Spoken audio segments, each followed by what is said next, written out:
ఇక డీటెయిల్స్ చూస్తే IPL 17 season tourney విజేతగా కోల్కతా నైట్ రైడర్స్ నిలిచారు. చెన్నైలో ఆదివారం జరిగిన ఫైనల్లో శ్రేయస్ అయ్యర్ నాయకత్వంలో కోల్కతా జట్టు 8 వికెట్ల తేడాతో సన్ రైజర్స్ హైదరాబాద్ జట్టును ఓడించింది. తద్వారా మూడోసారి ఐపీఎల్ టైటిల్ను కోల్కతా సొంతం చేసుకుంది.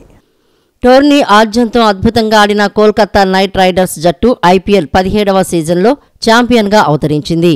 చెన్నైలో ఆదివారం జరిగిన ఫైనల్లో శ్రేయస్ అయ్యర్ నాయకత్వంలోని కోల్కతా జట్టు 8 వికెట్ల తేడాతో సన్ రైజర్స్ హైదరాబాద్ జట్టును ఓడించింది. తద్వారా మూడోసారి ఐపీఎల్ టైటిల్ను కోల్కతా సొంతం చేసుకుంది. ఫైనల్లో ప్యాట్ కమిన్స్ సారథ్యంలోని సన్ రైజర్స్ 18.3 ఓవర్లలో 113 పరుగులకే కుప్పకూలింది. అనంతరం కోల్కతా జట్టు 10.3 ఓవర్లలో 2 వికెట్లు కోల్పోయి 114 పరుగులు చేసి గెలిచింది.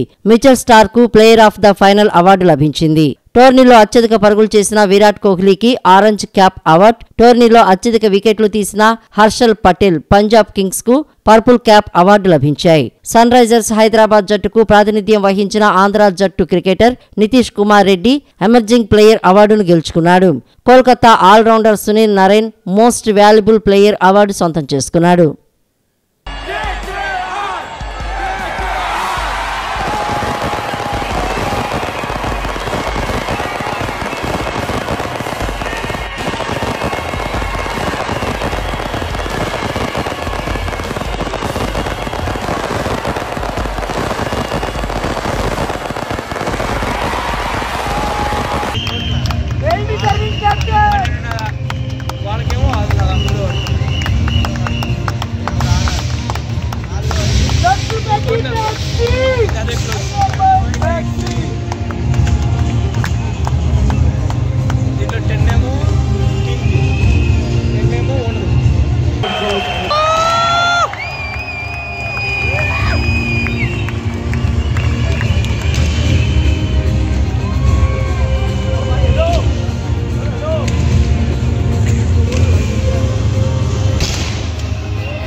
రిటర్నింగ్ అధికారి సీల్ లేకుండా పోస్టల్ బ్యాలెట్ను తిరస్కరించవద్దని కేంద్ర ఎన్నికల సంఘం స్పష్టం చేసింది. ఈ మేరకు మార్గదర్శకాలను జారీ చేసింది. ఈసీ మార్గదర్శకాలను అన్ని జిల్లాల ఎన్నికల అధికారులను సీఈఓ ముఖేష్ కుమార్ మీనా పంపించారు. ఆర్ఓ సంతకం ఉన్న పోస్టల్ బ్యాలెట్లు చెల్లుబాటు అవుతాయన్నారు. ఫామ్ 13A పై ఆర్ఓ సంతకంతో పాటు అన్ని వివరాలు ఉండాలన్నారు. ఆర్ఓ సంతకం సహా బ్యాలెట్ను ధృవీకరించే రిజిస్టర్లతో సరిపోల్చుకోవాలని చెప్పారు. ఫామ్ 13Aలో ఓటరు ఆర్ఓ సంతకం బ్యాలెట్ సీరియల్ నెంబర్ లేకుంటే వాటిని తిరస్కరించవచ్చునని ఈసీ స్పష్టం చేసింది. ఏపీలో ఈసీ దుర్మార్గంగా వ్యవహరిస్తోందని పోలీసు అధికారులు కూడా బరి తెగించి ప్రవర్తిస్తున్నారని మాజీ మంత్రి పేర్ని నాని ఆగ్రహం వ్యక్తం చేశారు. పోలింగ్ సందర్భంగా హింస జరుగుతుందని తెలిసినా పోలీసులు పట్టించుకోలేదన్నారు. కేంద్ర ఎన్నికల సంఘం తొందరపాటు చర్యలకు దిగడం దారుణమని, ఇదే విషయాన్ని ఎమ్మెల్యే పిన్నెల్లి తరపు లాయర్ కోర్టులో గట్టిగా వాదించి బెయిల్ తెచ్చుకున్నారని చెప్పారు. మాజీ మంత్రి పేర్ని నాని మీడియాతో మాట్లాడారు. పోలీసులు ఏకపక్షంగా వైఎస్ఆర్సీపీ నేతలు కార్యకర్తలపైనే కేసులు పెడుతున్నారని, అసలు ముద్దాయిని వదిలేసి తప్పు చేయని వారిపై కేసులు పెడుతున్నారని అన్నారు. హింస జరిగిన తర్వాత కూడా పోలీసులు సరిగా స్పందించలేదని, హింస జరుగుతోందని తెలిసినా పోలీసులు పట్టించుకోలేదన్నారు. పాల్వాయి గేటు దగ్గర దౌర్జన్యం జరిగితే పోలీసులు అడ్డుకోలేదని, పిన్నెల్లి ఈఎంయూను ధ్వంసం చేస్తే 13వ తేదీనే ఎందుకు కేసు నమోదు చేయలేదని అన్నారు. ఈ ఘటనపై టీడీపీ అప్పుడే ఎందుకు ఫిర్యాదు చేయలేదని ప్రశ్నించారు. డీజీపీకి సిటీ ఇచ్చిన నివేదికలో పిన్నెల్లి ప్రస్తావన కూడా లేదని, ఈసీ కూడా దుర్మార్గంగా వ్యవహరిస్తోందన్నారు. టీడీపీ నేతలు హత్యాయత్నం చేస్తే వారిపై కేసులు పెట్టలేదని ఎస్పీ సహా అధికారులకు పిన్నెల్లి ఫిర్యాదు చేశారని అన్నారు. టీడీపీ పిన్నెల్లి వీడియోను ట్వీట్ చేస్తే ఈసీ విచారణకు ఆదేశిస్తుందా? అసలు ఏం జరిగిందో విచారణ చేయరా? కారంపూడిలో విధ్వంసకాండ జరిగితే చూస్తూ ఊరుకుంటారా అని ప్రశ్నలు సంధించారు. టీడీపీ వారు కర్రలు రాళ్లతో స్వైర విహారం చేస్తున్నా పట్టించుకోలేదని, గొడవలను ఆపడానికి ప్రయత్నించలేదని, కనీసం కేసు కూడా నమోదు చేయలేదని అన్నారు. కోర్టులకు కూడా లేని అధికారాన్ని కేంద్రం ఎన్నికల సంఘం ఉపయోగించాలని చూసిందన్నారు. పిన్నెల్లిపై ఇంకా ఎన్ని కేసులు నమోదు చేస్తున్నారో పోలీసులు చెప్పాలని పేర్కొన్నారు. 13వ తారీఖున ఇన్సిడెంట్ రోజు ఎఫ్ఐఆర్ అవ్వదు. 15వ తారీఖు ఏమో ప్రిసైడింగ్ ఆఫీసర్ తాపీగా ఏదో చుట్టాలింటికి పెళ్లికి వెళ్ళి వచ్చినట్టుగా ఆ రోజు కంప్లైంట్ ఇచ్చాడంటారు. వీఆర్ఓ ఇచ్చాడంటారు. దాంట్లో గుర్తు తెలియని వ్యక్తులు అంటారు. అంటే ఎమ్మెల్యే ఎవడో తెలీదా? వీఆర్ఓకి ఎమ్మెల్యే ఎవడో తెలీదా? ప్రిసైడింగ్ ఆఫీసర్కి ఎమ్మెల్యే ఎవడో తెలీదా? నిజంగా మరి బదలు కొట్టుంటే మరి ఎమ్మెల్యే పేరు ఉండదు. 17వ తారీఖు సిట్ వెళ్ళింది కదా, మరి ఐపీఎస్ ఆఫీసర్లేగా ఏదోటి అక్కడ ఏం జరిగిందో పగలేద్దామనే కదా వెళ్ళారు. మరి ఎమ్మెల్యే వీళ్ళు సిట్ వెళ్తే ఎమ్మెల్యే పేరు ఏమన్నా దాంట్లో జరిగింది ఎవరన్నా చెప్పారా? పోనీ సిట్ వాళ్ళు వచ్చి 18వ తారీఖున డీజీపీకి ఇచ్చినట్టు దాంట్లో ఇట్లా ఎమ్మెల్యే మెషిన్ బాధలు కొట్టాడండి అని చెప్పిన ఎప్పుడు దాంట్లో చెప్పారా? మీడియాకి కూడా మీ అందరికీ కూడా సిట్ వాళ్ళు మీకు ఒక ఇది ఇచ్చారు. వాళ్ళు గమనించినటువంటి డీజీపీకి ఇచ్చినటువంటి ప్రిలిమినరీ రిపోర్ట్లో ఏమేమి అంశాలు ఉన్నాయో మీకు ఇచ్చారు. దాంట్లో ఎక్కడా కూడా ఓటింగ్ మిషన్లు పగిలినాయని కానీ, దాడి జరిగిందని కానీ, దాంట్లో ఎమ్మెల్యే పాల్గొన్నాడు, పిన్నెల్లి రామకృష్ణారెడ్డి గారు పాల్గొన్నాడని కానీ ఎక్కడా సిట్ ఇచ్చిన డీజీపీ గారికి ఇచ్చినటువంటి ప్రిలిమినరీ రిపోర్ట్లో ఎక్కడా లేదు. దానికి సాక్ష్యం మీడియాకి ప్రిలిమినరీ రిపోర్ట్లో ఏమేమి ఉన్నాయో మీడియాకి రివీల్ చేశారు. మరి ఎమ్మెల్యే నిజంగా పాల్గొంటే అది చాలా సెన్సేషన్ ఇష్యూ కదా. ఓటింగ్ మెషిన్లు బదలైపోతే చాలా సెన్సేషన్ ఇష్యూ కదా. అది ప్రపంచానికి తెలియదు కదా. మరి మీరేం చేశారు? మరి సిట్ కూడా ఏమీ ఇవ్వలేదు కదా. సిట్ కంప్లైంట్లో కూడా దాంట్లో ఎక్కడా లేదు. ముస్లింలు అత్యంత పవిత్రంగా భావించే హజ్ యాత్రకు నేడు గన్నవరం అంతర్జాతీయ విమానాశ్రయం నుంచి బయలుదేరి వెళ్లనున్నారు. హజ్ యాత్రకు మొదటి విమానం ఈ రోజు ఉదయం 8:45 గన్నవరం అంతర్జాతీయ విమానాశ్రయం నుంచి బయలుదేరనుంది. తెల్లవారుజామున 3:30 గన్నవరం ఈద్గా మసీద్ హజ్ క్యాంపు నుంచి గన్నవరం అంతర్జాతీయ విమానాశ్రయానికి యాత్రికులు చేరుకున్నారు. విజయవాడ గన్నవరం అంతర్జాతీయ విమానాశ్రయం నుంచి హజ్ యాత్రికులతో మొదటి విమానం ఈ రోజు ఉదయం సౌదీ అరేబియా బయలుదేరి వెళ్లనుంది. రాష్ట్రం నుంచి హజ్ యాత్ర ప్రారంభం కావడం ఇది రెండోసారి. యాత్రికుల కోసం విజయవాడ అంతర్జాతీయ విమానాశ్రయంలో ప్రత్యేక ఏర్పాట్లు చేశారు. ముస్లింలు ఎంతో పవిత్రంగా భావించే ఈ యాత్ర కోసం ఎయిర్ ఇండియా సౌదీ అరేబియాకు ప్రత్యేకంగా విమానాలు నడుపుతోంది. హజ్ కమిటీ నేతృత్వంలో విమానాశ్రయానికి అత్యంత సమీపంలో కేసరపల్లి, దుర్గాపురం, ఈద్గా జమా మసీదులో హజ్ క్యాంపును ఏర్పాటు చేశారు. హజ్ క్యాంపు నుంచి యాత్రికులతో బస్సులు తెల్లవారుజామున 3:30 గన్నవరం అంతర్జాతీయ విమానాశ్రయానికి బయలుదేరాయి. ఈ బస్సులకు రాష్ట్ర మైనారిటీ సంక్షేమ శాఖ ప్రభుత్వ కార్యదర్శి, చైర్మన్ హజ్ ఆపరేషన్స్ హర్షవర్ధన్ పచ్చజెండా ఊపి ప్రారంభించారు. స్టేట్ మైనారిటీ హజ్ కమిటీ సభ్యులు మస్తాన్ వలీ తదితరులు పాల్గొన్నారు. ఆంధ్రప్రదేశ్ రాష్ట్రంలో వివిధ జిల్లాల్లో నలుమూలల నుంచి 713 మంది ముస్లిం సోదరులు ప్రపంచవ్యాప్తంగా హజ్ యాత్రకు పేరు నమోదు చేసుకోగా మొదటి విడతగా ఈ రోజు 323 మంది గన్నవరం అంతర్జాతీయ విమానాశ్రయం నుండి సౌదీ అరేబియా జెడ్డా విమానాశ్రయానికి బయలుదేరి వెళ్లనున్నారు. ఆంధ్రప్రదేశ్ నుండి హజ్ యాత్రకు సంబంధించి 713 మంది వరకు ఈ సంవత్సరం ఇక్కడ ఈ విజయవాడ ఎయిర్పోర్ట్ నుంచి మరి వెళ్ళేదానికి హజ్ కమిటీ మరియు మా సెక్రటరీ గారు, హజ్ ఈఓ గారి యొక్క ఆధ్వర్యంలో మరి అన్ని ఏర్పాట్లు ఇక్కడ ఎయిర్పోర్ట్కి ఆపోజిట్గా మద్రసాలో మరి చేయటం జరిగింది. రాష్ట్రంలోని వివిధ ప్రాంతాల నుండి మరి హజ్ యాత్రకు వెళ్ళేటువంటి ఎవరైతే వస్తున్నారో హాజీస్ వాళ్ళందరికీ కూడా మరి ఈ దేశంలోనే ఎక్కడా కూడా ఏర్పాటు చేయని విధంగా వారికి మంచిగా 48 అవర్స్ బిఫోరే మరి వచ్చినప్పుడు వారికి వసతి మరి భోజన వసతి కానివ్వండి, మరి అక్కడి నుంచి ఎక్కడైతే మనకి ఆ పాయింట్ హజ్ క్యాంప్ నుంచి ఇక్కడ ఎయిర్పోర్ట్ వరకు కూడా మరి బస్సెస్ అరేంజ్ చేసి విజయవాడ 1 టౌన్ నుంచి బయలుదేరుతున్నాను.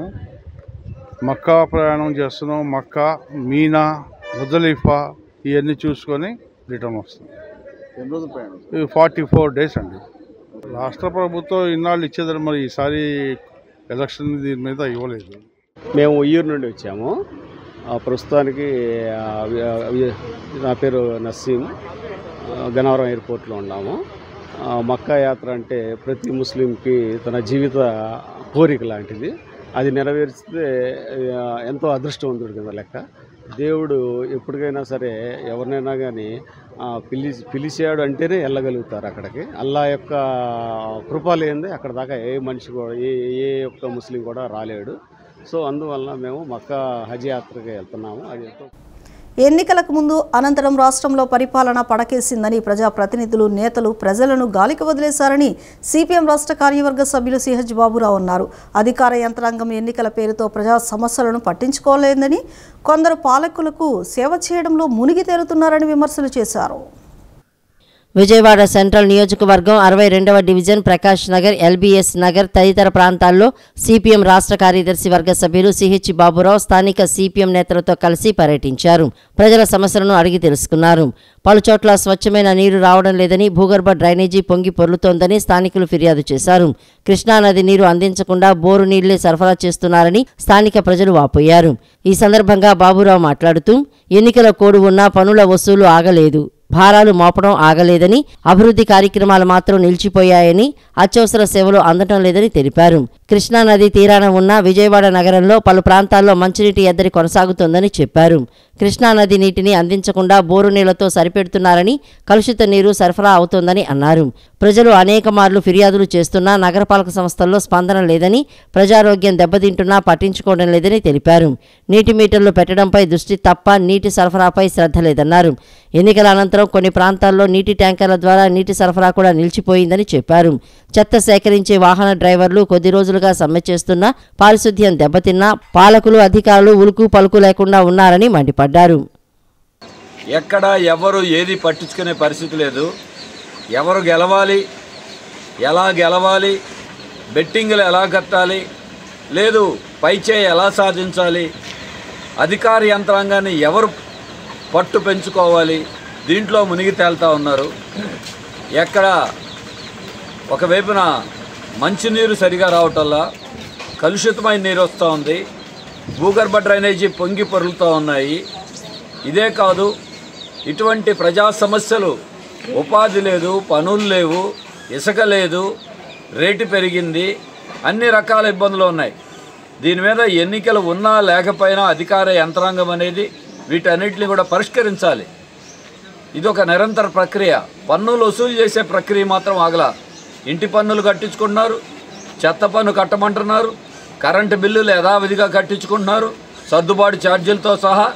ఇటువంటి భారాలు మాత్రం ఆగట్లా. పని చేయాల్సి వచ్చేసరికి ఇదంతా ఎన్నికల కోడ్ పేరుతో కాలయాపన చేస్తూ ఉన్నారు. కనీసం ఫిర్యాదులు పట్టించుకునేటువంటి దిక్కు లేకుండా పోతూ ఉంది. కృష్ణా జిల్లా బాపులపాడు మండలం రేమల్లెలో స్పిన్నింగ్ మిల్ క్వార్టర్స్లో ఆదివారం వంట గ్యాస్ సిలిండర్ పేలింది. ఈ ఘటనలో చిన్నారి సహా 4 తీవ్రంగా గాయపడ్డారు. గాయపడిన 4 తోటి కార్మికులు హుటాహుటిన విజయవాడలోని ప్రభుత్వ ఆసుపత్రికి తరలించారు. ప్రస్తుతం ఈ 4 ఆరోగ్య పరిస్థితి విషమంగా ఉందని వైద్యులు తెలిపారు. ఈ ఘటనపై వీరవల్లి ఎస్ఐ ఎం చిరంజీవి కేసు నమోదు చేసి దర్యాప్తు చేపట్టారు. కృష్ణా జిల్లా బాపులపాడు మండలం రేమల్లెలోని స్పిన్నింగ్ మిల్స్ క్వార్టర్స్లో ఆదివారం వంట గ్యాస్ సిలిండర్ పేలింది. ఈ ఘటనలో చిన్నారి సహా 4 తీవ్రంగా గాయపడ్డారు. రేమల్లెలోని మోహన్ స్పిన్ టెక్ ఫ్యాక్టరీ క్వార్టర్స్లోని ఏ బ్లాక్ గ్రౌండ్ ఫ్లోర్ 5వ నెంబర్ రూమ్లో మహారాష్ట్రలోని పూసాడ్కు చెందిన అనిత, ఆమె 5 ఏళ్ల కుమారుడు యువరాజు, తెలంగాణ రాష్ట్రం ఆదిలాబాద్ సమీపంలోని గౌర్పూర్కు చెందిన అనిత సోదరుడు సాల్గర్ సాయినాథ్, అతని భార్య పూర్కా లక్ష్మీబాయి నివసిస్తున్నారు. నైట్ డ్యూటీ ముగించుకుని ఆదివారం తెల్లవారుజామున 2 గంటలకు తమ రూమ్కు వచ్చిన అనిత తన 5 ఏళ్ల కుమారుడికి పాలు ఇచ్చేందుకు గ్యాస్ స్టవ్ వెలిగించే క్రమంలో అది ఒక్కసారిగా పేలింది. ఆ రూమ్లో ఉన్న అనిత, ఆమె కుమారుడు యువరాజు, సాల్గర్ సాయినాథ్, అతని భార్య పూర్కా లక్ష్మీబాయి తీవ్రంగా గాయపడ్డారు. ఒక్కసారిగా భారీ పేలుడు సంభవించడంతో ఆ క్వార్టర్స్లోని తోటి కార్మికులు తీవ్ర భయాందోళనకు గురయ్యారు. గాయపడిన 4 తోటి కార్మికులు హుటాహుటిన విజయవాడలోని ప్రభుత్వాసుపత్రికి తరలించారు. ప్రస్తుతం ఈ 4 ఆరోగ్య పరిస్థితి విషమంగా ఉందని వైద్యులు తెలిపారు. ఈ ఘటనపై వీరవల్లి ఎస్ఐ ఎం చిరంజీవి కేసు నమోదు చేసి దర్యాప్తు చేపట్టారు. ఏపీ సీఎస్ జవహర్ రెడ్డిపై తెదేపా సీనియర్ నేత మాజీ మంత్రి సోమిరెడ్డి చంద్రమోహన్ రెడ్డి విమర్శలు చేశారు. ఈ మేరకు ఆయన ఎక్స్ వేదికగా పోస్ట్ చేశారు. దేశానికి స్వాతంత్రం వచ్చిన తర్వాత ఏ సీఎస్ కూడా ఇలా దిగజారలేదని, జవహర్ రెడ్డి చీఫ్ సెక్రటరీ కాదని, చీఫ్ సెక్రటరీ అని విమర్శించారు. ఆయన హయాంలోని రాష్ట్రంలో వ్యవస్థలు కుప్పకూలిపోయాయన్నారు. ఏపీ సీఎస్ జవహర్ రెడ్డిపై తెలుగుదేశం పార్టీ సీనియర్ నేత మాజీ మంత్రి సోమిరెడ్డి చంద్రమోహన్ రెడ్డి విమర్శలు చేశారు. ఈ మేరకు ఆయన ఎక్స్ ట్విట్టర్లో పోస్ట్ చేశారు. ప్రజలు ఎన్నుకున్న ప్రజాప్రతినిధులు శాసనసభలో ఆమోదించిన బడ్జెట్ కేటాయింపులకు విలువ లేకుండా చేశారని అన్నారు. వ్యవసాయం, ఇరిగేషన్, R&B, విద్య తదితర కీలక శాఖలకు కేటాయించిన నిధులను ఇష్టారాజ్యంగా మళ్లించే అధికారం మీకెవరిచ్చారని ప్రశ్నించారు. సీఎం దోచుకుంటున్న లక్షల కోట్లకు కౌంటింగ్ ఏజెంట్గా ఆయన మారిపోవడం దురదృష్టకరమని తెలిపారు. భూ కుంభకోణం చేసింది లేనిది తెలుగుదేశం పార్టీ ప్రభుత్వం అధికారంలోకి రాగానే తేలుస్తుందని పేర్కొన్నారు. పిన్నెల్లి సోదరుల కంటే ఉత్తర కొరియా అధ్యక్షులు కిమ్ చాలా బెటర్ అని Kandlakunta TDP polling agent Manikyalarao ఆరోపించారు. పోలింగ్ కేంద్రంలోని పిన్నెల్లి అనుచరులు తనపై దాడి చేశారని, అంతేకాకుండా తన కుటుంబంపై కూడా దాడి చేస్తున్నట్లు వెల్లడించారు. తనను చంపేంత తప్పు ఏం చేశారని, వైఎస్ఆర్సీపీ చేస్తున్న రిగ్గింగ్ను అడ్డుకోవడమే తాను చేసిన తప్ప అని మాణిక్యాలరావు ఆవేదన వ్యక్తం చేశారు. పల్నాడు జిల్లాలోని మాచర్ల ఎమ్మెల్యే పిన్నెల్లి రామకృష్ణారెడ్డి సోదరుడు వెంకట్రామిరెడ్డి తనను దుర్భాషలాడారని Kandlakunta TDP polling agent Manikyalarao ఆరోపించారు. మంగళగిరిలో నిర్వహించిన మీడియా సమావేశంలో ఆయన మాట్లాడుతూ పోలింగ్ కేంద్రంలో పిన్నెల్లి అనుచరులు తనపై దాడి చేశారని తెలిపారు. టీడీపీ ఏజెంటుగా కూర్చునే ధైర్యం ఎవరిచ్చారంటూ దాడి చేశారని తెలిపారు. పిన్నెల్లి వెంకట్రామిరెడ్డి తన కుటుంబంపైన దాడి చేసినట్లు తెలిపారు. వాళ్ళ అనుచరులు తన పెద్ద కుమారుడి పొట్టపై తన్నారని, ప్రాణాలకు తెగించి టీడీపీ పోలింగ్ ఏజెంటుగా కూర్చున్నారని అన్నారు. వెంకట్రామిరెడ్డి కాళ్లు పట్టుకుని మా వదిన బ్రతిమాలినా వదలలేదని మాణిక్యాలరావు అన్నారు. తన కుటుంబంపై ఆయనకు అంత కక్ష ఎందుకని పేర్కొన్నారు. ఆయనకు భయపడి అధికారులు నోరు మెదపలేదని, తనపై దాడి చేస్తున్నా పోలీసులు స్పందించలేదని తెలిపారు. డీఎస్పీ ఉండగానే తనపై దాడికి యత్నించారని అన్నారు. ఇక్కడి నుంచి వెళ్లిపోవాలని డీఎస్పీని సైతం బెదిరించారని, పిన్నెల్లి సోదరుల కంటే ఉత్తర కొరియా అధ్యక్షుడు కిమ్ చాలా బెటర్ అని పేర్కొన్నారు. తనను చంపేంత తప్పు ఏం చేశారని, వైఎస్ఆర్సీపీ చేస్తున్న రిగ్గింగ్ను అడ్డుకోవడమే తాను చేసిన తప్ప అని మాణిక్యాలరావు ఆవేదన వ్యక్తం చేశారు. టీడీపీ అభిమానిగా ఉండి నేను అక్కడ ఆ పార్టీకి ఏజెంట్గా కూర్చోవడం జరిగింది. అయితే ఇక నేను నేరుగా జరిగిన విషయం చెప్తాను. ఏజెంట్గా కూర్చుంటే పిన్నెల్లి వెంకట్రామరెడ్డి గారు, ఎమ్మెల్యే రామకృష్ణారెడ్డి తమ్ముడు, డైరెక్ట్గా పోలింగ్ బూత్లో నేను కూర్చున్న 114 పోలింగ్ బూత్లోకి వచ్చి, ఎరా మాదిగనా కొడక, నీకు మాకు వ్యతిరేకంగా నువ్వు పోలింగ్ బూత్లో ఏజెంట్గా కూర్చునేంత ధైర్యమారా నీకు, ఎన్ని గుండెలరా నీకు, నియోజకవర్గం మేమంటే గడగడ వణికిపోతుంది, ఎంత ధైర్యం రా నీకు అని చెప్పి నానా దుర్భాషలాడాడు. ఆ ఆడే క్రమంలో ఇంకో అతను పక్కనే వచ్చి, ఆయన 300 మంది వచ్చాడు, బయట మొత్తం మంది మార్బలం ఉన్నారు ఆయుధాలతోటి. అలాగే అతనెమ్మటి లోపల బూత్లోకి 6 వ్యక్తులు వచ్చారు. ఆ 6 వ్యక్తుల్లో ప్రధానంగా దేశిరెడ్డి నాసరెడ్డి అనే ఒకడు నన్ను, అరే నా కొడక నిన్నే అనేది వినిపిస్తుందా, నీకు అర్థమవుతుందా, ఈరోజు సాయంత్రం 5 గంటల లోపు నీ డెడ్ బాడీ ఉంటుంది, నీకే ఇక నువ్వు పోలింగ్ బూత్ వదిలిపెట్టి వెళ్ళే ప్రసక్తే లేదు, నీ శవమే వెళ్ళొద్ది, 5 గంటల లోపు నిన్ను చంపి ఏట్లో పడేస్తాను నా కొడక అని చెప్పి నానా భాషలు తిట్టారు. వెంకట్రామరెడ్డి అండ్ ఎమ్మెల్యే రామకృష్ణారెడ్డి ఇద్దరు కూడా భయానక వాతావరణం సృష్టించడంతో ఇంకొక సీరియస్గా దారుణంగా ఒక ఏజెంట్ వెంకటరెడ్డి, దుర్గంపూడి వెంకటరెడ్డి అనే నా కుటుంబం మీద దాడి తర్వాత దుర్గంపూడి వెంకటరెడ్డి కుటుంబం మీద దాడి చేశారు. 2 పిల్లల్ని చిత్తకొట్టారు, తల పగిలిపోయింది, రక్తసిక్తం అయిపోయింది, ఒక అబ్బాయి అయితే కోమాలకు పోయినని కూడా చెప్పారు. దండకారుణ్యంలో ఆదివాసీల మారణ హోమాన్ని నిలిపివేసి అక్కడ ఉద్యమకారులతో చర్చలు జరపాలని పౌర హక్కుల సంఘం రాష్ట్ర ప్రధాన కార్యదర్శి చిలక చంద్రశేఖర్ డిమాండ్ చేశారు. విజయవాడ గాంధీనగర్ ప్రెస్ క్లబ్ నందు ఆంధ్రప్రదేశ్ హక్కుల సంఘం సభ్యులు విలేకరుల సమావేశాన్ని నిర్వహించారు. రాజ్యాంగ వ్యతిరేక ఆపరేషన్ కగాన్ పేరిట మావోయిస్టు ఉద్యమాన్ని నిర్మూలించే పేరిట కేంద్రం, ఛత్తీస్గఢ్ బీజేపీ ప్రభుత్వం సంయుక్తంగా అటవీ ప్రాంతంలో మావోయిస్టులు ఆదివాసీలను కాల్చి చంపారని ఆరోపించారు. నిక్షిప్తమైన సహజ వనరులను స్వదేశీ విదేశీ పెట్టుబడిదారులకు కట్టబెట్టాలని కుట్రతో మావోయిస్టులు ఆదివాసీలను మారణ హోమాన్ని చేస్తున్నారని మండిపడ్డారు. ఆర్థికపరమైనటువంటి వాటిని సమకూర్చుకునే ప్రయత్నం చేస్తూ ఉన్నారు. అందుకే 400 సీట్లు వస్తాయి పార్లమెంట్లో అని చెప్పేసి వీరాలు పోతూ ఉన్నాడు. అక్కడ ఉండే మీడియా ప్రతినిధులను కానీ ఇతర పార్టీలని, కాంగ్రెస్ కానీ లేదా సిపిఐ కానీ సిపిఎం కానీ ఇట్లాంటి వాళ్ళు కూడా ఆ నిజ నిర్ధారణకు వెళతారు అని చెప్పేసి వాళ్ళని కూడా బ్లాక్మెయిల్ చేసే పరిస్థితిలో ఈరోజు అమిత్ షా ప్రభుత్వం అట్లనే ఒక ఆదివాసీని ముఖ్యమంత్రిగా పెట్టారు. ఆదివాసీని రాష్ట్రపతికి పెట్టామని, ఆదివాసీని ముఖ్యమంత్రిగా పెట్టామని చెప్పేసి ఒకవైపు చెబుతూ ఆదివాసీల హననానికి, జాతి హననానికి పాల్పడుతున్నాడు. దీని పట్ల ప్రజాస్వామికవాదులందరూ కూడా ఆలోచించి బీజేపీ ఏతర రాజకీయ పక్షాలు, విప్లవ పార్టీలు, ప్రజా సంఘాలన్నీ కూడా ఏకమై ఈ ఆదివాసీల హననాన్ని ఆపండి అని నినదించాలి అని చెప్పేసి కోరుతూ మేము ఈ రౌండ్ టేబుల్ సమావేశాన్ని ఏర్పాటు చేస్తాం.